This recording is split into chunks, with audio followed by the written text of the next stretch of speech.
2월 17일 저희들에게 주시는 하나님 말씀은 창세기 19장 말씀입니다. 창세기 19장 1절로 11절까지 말씀을 다 함께 봉독하겠습니다.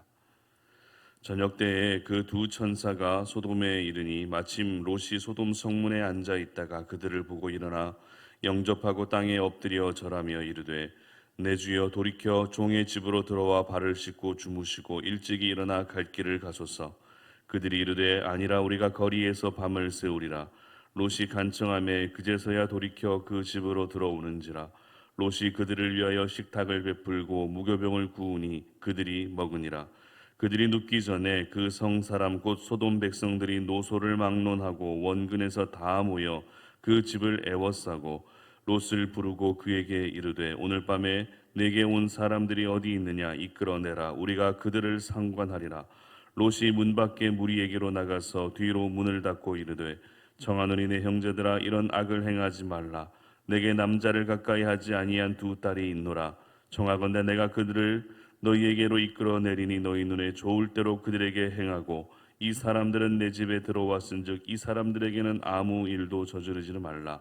그들이 이르되 너는 물러나라. 또 이르되 이자가 들어와서 거류하면서 우리의 법관이 되려 하는도다. 이제 우리가 그들보다 너를 더 헤아리라 하고 롯을 밀치며 가까이 가서 그 문을 부수려고 하는지라. 그 사람들이 손을 내밀어 롯을 집으로 끌어들이고 문을 닫고 문 밖에 무리를 대소를 막론하고 그 눈을 어둡게 하니 그들이 문을 찾느라고 헤매었더라. 아멘. 타락한 세상 속에서 구별되어 살라라는 제목으로 말씀 전합니다. 여러분이 느끼는 오늘날 이 시대의 모습은 어떤 모습이십니까? 거의 대부분의 성도님들이 느끼시는 부분은 이 시대의 긍정적인 부분보다 부정적인 부분이 더 많지 않을까라는 그런 생각이 드는데요. 이 나라 곳곳에 만연해 있는 부정부패의 모습, 많이 사라지기는 했지만 아직도 여전히 이 부정부패의 모습은 곳곳에 숨어 있습니다. 그리고 공평과 정직, 그러한 모습들이 오히려 힘을 내지 못하고 힘을 잃고 살아가게 되는 참으로 이상한 세상을 저희들은 살고 있습니다. 그 중에서 이 시대에 성적 타락에 대한 부분을 말씀드리지 않을 수가 없는데요. 서로 지켜주고 아껴주어야 할 성의 개념이 무너지고 이제는 단순한 쾌락, 자신의 육신의 정욕을 위한 수단으로 이 성의 개념이 변화되고 있습니다. 특히 이 동성애와 관련된 문제는 사회적으로 큰 문제를 불러일으키고 있죠.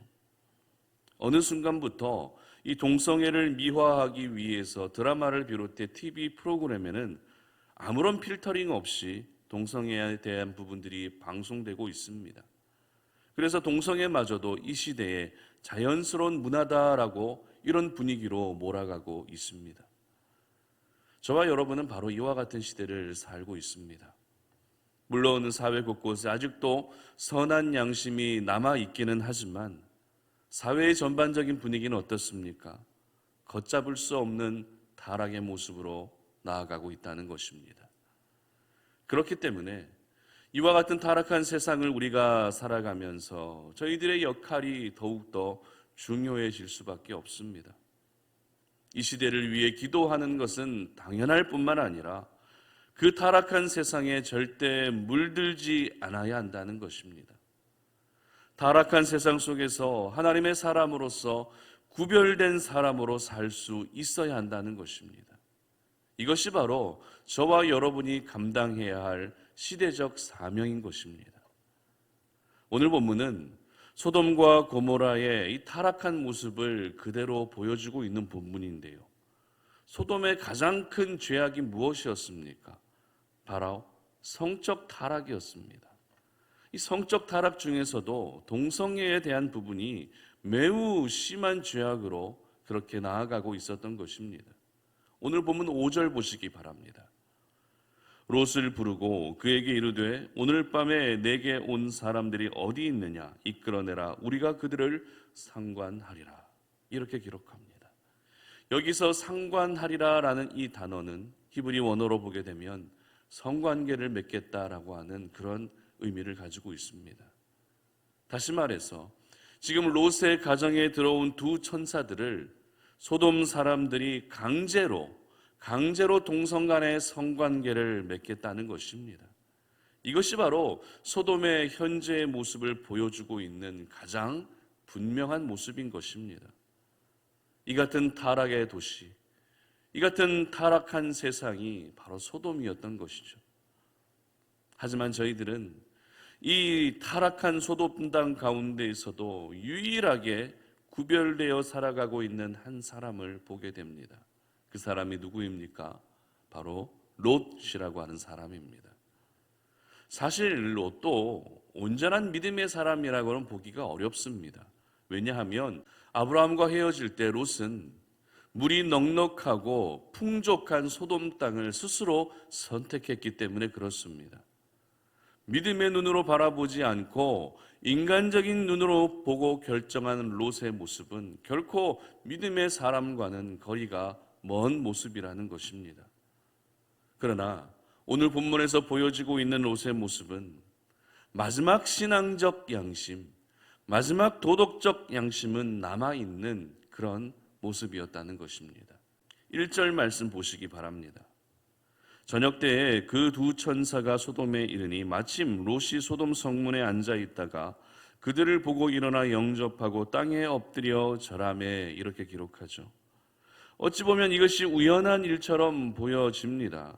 오늘 본문에서도 마침이라고 하는 단어를 사용하고 있기 때문에 우연히 이 모든 일들이 일어난 것처럼 보여진다는 것입니다. 그러나 마침 롯이 소돔 성문에 앉아 있었다는 것은 우연히 그날만 성문에 앉아 있다가 우연히 천사들을 만난 것이 아니었습니다. 고대 근동 사회에서는 이 성문에서 주로 어떤 일이 행해졌는가 하면 재판과 관련된 일들이 많이 행해졌습니다.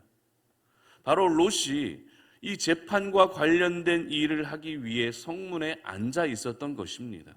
다시 말해 롯은 항상 반복되어 온 일상의 삶을 살았을 뿐인데 그때 마침 두 천사가 온 것이었습니다.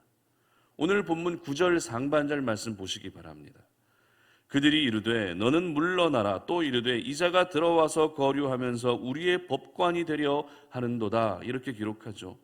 이게 무슨 말인가 하면 지금 천사와 성관계를 맺겠다고 이렇게 말하고 있는 소돔 사람들이 롯을 향해서, 이 일을 맡고 있는 롯을 향해서 지금 이렇게 이야기하는 것입니다. 네가 우리의 법관이 되려고 하느냐, 이렇게 이야기하고 있다는 것입니다. 이것을 보면 롯이 성문에서 재판과 관련된 일을 하고 있었다는 것이 더욱더 분명해지는 부분이죠. 어찌되었건 롯은 여느 때처럼 성문에 앉아 있다가 그 성으로 들어오는 두 천사를 본 것입니다. 여기서 보여주고 있는 롯의 모습이 참 중요한데요. 다른 소돔 사람들은 두 천사들을 보면서 어떻게 생각하고 있습니까? 어떻게 하면 내가 저 사람들과 성관계를 맺을 수 있을까? 이 기회만을 찾고 있었습니다. 하지만 롯만큼은 그런 타락한 성적인 시선으로 그들을 바라보지 않았다는 것입니다. 지금 소돔 땅의 성적 타락을 누구보다도 잘 알고 있었던 롯이기 때문에 만약 외부인을 그냥 모른 채 하게 되면 밤길에 소돔 사람에 의해서 큰 일을 당할 것은 불보듯 뻔한 일이었습니다. 물론 천사들이 그렇게 쉽게 일을 당하지는 않을 것이지만 롯의 입장에서는 그들을 천사로 보기보다 단순히 소돔 땅에 들어오고 있는 외부 손님 정도로만 보고 있었기 때문에 그들의 신변을 진심으로 걱정해주고 있었던 것입니다. 그래서 롯은 두 천사들을 자신의 집으로 초대합니다. 그리고 날이 밝게 되면 그들이 갈 길을 가라고 이렇게 했던 것이죠. 그런데 생각해 보시기 바랍니다. 예전의 시골에서는 이와 같은 일들이 흔하게 일어나는 일이었습니다. 저의 경우만 해도 대학교 시절에 시골에 전도 여행을 떠나게 되면 밤에 갈 곳이 없어서 아무 문이나 두드려도 문을 열어주고 식사를 대접해 주시고 그렇게 밤잠을 재워주셨던 그런 분위기가 바로 우리 시골 정서입니다. 그렇기 때문에 오늘 롯의 모습은 그렇게 칭찬받을 만한 일은 아니라는 것입니다. 하지만 중요한 것은 오늘 소돔이라고 하는 그 타락한 모습을 생각하게 되면 이야기는 달라집니다. 무슨 말입니까? 롯의 행동은 타락한 세상 속에 비록 살고 있었지만 그 타락에 물들지 않은 유일한 사람의 모습이었다는 것입니다. 이것은 결코 환경에 따라서, 상황에 따라서 우리의 특정 모습을 인정해 주기도 하고 인정해 주지도 않는 그렇다는 말이 아닙니다. 중요한 것은 하나님의 사람들은 타락한 세상 속에서도 구별되어 살아가야 한다는 것입니다. 다른 사람들이 모두 다 죄를 짓는다고 해서 나도 따라서 죄를 지으면 안 된다는 것입니다. 다른 모든 사람들이 아무런 죄의식도 없다고 해서 나 역시 죄의식 없이 살아가면 안 된다는 것입니다. 하나님은 오늘 저와 여러분이 타락하고 음란한 이 시대 가운데에서도 구별되어 살아가는 것을 원하고 계십니다. 타락한 세상에 물들지 않고 마지막 신앙 양심과 도덕적 양심을 가지고 살아가기를 원하신다는 것입니다. 그러므로 비록 저와 여러분이 살고 있는 이 시대는 타락을 향해 점점 빨리 달려가는 시대이지만 그 시대 속에서도 세상에 믿지 않는 사람들과는 작은 부분에 있어서라도 우리는 차이를 만들 수 있어야 한다는 것입니다. 생각의 차이부터 시작해서 행동의 차이, 그리고 말의 차이, 무언가 다르고 구별되어질 때 우리 하나님께서 그 사람을 기억해 주시는 것입니다. 요즘에는 교회를 다니고 있는 사람이라 할지라도, 예수를 믿는 사람이라 할지라도 저 사람이 예수를 믿는 사람인지 정말 교회를 다니고 있는 사람인지 전혀 분별이 되지가 않습니다.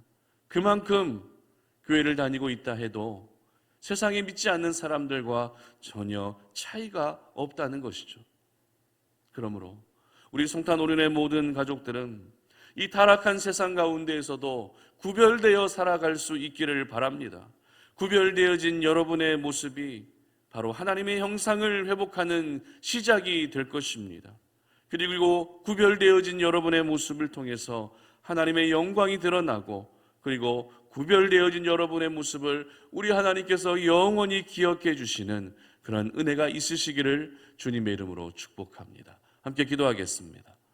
하나님 아버지, 감사합니다. 오늘 이 아침에 우리가 주의 말씀을 통해서 타락한 세상 가운데에서도 구별되어 살기를 간절히 소망하며 나아가게 하시니 감사합니다. 다른 이들이 모두 죄를 짓는다고 해서 나도 역시 따라서 죄를 짓는 그런 삶이 되지 않게 하여 주시옵소서. 비록 우리가 사는 세상은 타락을 향해 달려가는 그런 세상이라 할지라도 우리는 믿지 않는 사람들과 작은 부분에 있어서라도 차이를 만들어낼 수 있게 하여 주시옵소서. 그래서 우리의 모습을 통해 하나님께서 영광을 받아주시고 우리의 모습을 우리 하나님께서 영원히 기억해 주시는 그와 같은 은혜가 있게 하여 주시옵소서. 감사드리며 예수님의 이름으로 기도드립니다. 아멘. 오늘도 우리가 함께 기도했으면 좋겠는데요. 구국기도회를 통해서 이 나라와 민족을 위해 더욱더 기도할 수 있는 아침이 되었으면 좋겠습니다. 오늘은 특별히 문화와 국방과 그리고 외교를 위해 기도하는 목요일 아침입니다. 여러분 모두 이 나라의 문화와 국방과 외교를 위해서 기도에 힘을 써주시고, 또 송탄 오륜교회와 다음 세대 그리고 우리 살고 있는 평택 송탄 지역을 위해서도 기도해 주시기 바랍니다. 이 시간에 다 함께 주여 한번 외치고 기도하며 나아갑니다. 주여.